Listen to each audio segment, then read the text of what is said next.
Përmendje pak edhe gjuhën e përdorur nga politikanët. Ndalemi pak më gjatë këtu, si e vlerëson, si e ke pa gjatë kësaj fushate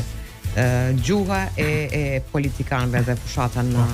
përgjithësi? Kjo është një çështje shumë e rëndësishme sepse nga gjuha e politikanëve, nga artikulimi i tyre varet edhe pozicionimi politik, varen edhe planet politike.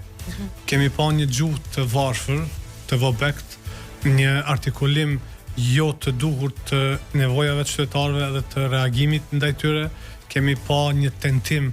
që të kthehen ato luftrat e vjetra të sulmeve,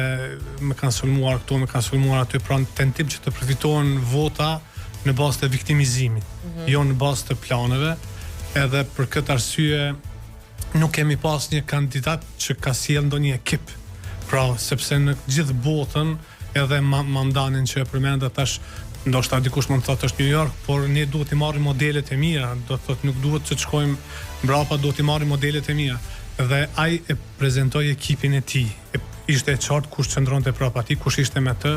dhe ishin njerëz në Kosovë, askush nuk po e tregon ekipin e tij, pra kush e këshillon një kandidat për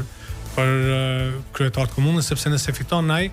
këshilltari do të jetë në ekip, pra është profesionist, është i emri një ora, ka kontribuar në sferën publike, pra nuk dihet asgjë, sepse këtu kur fiton dikush, pastaj mblidhet partia edhe bën një lloj kështu stili Ballkanës,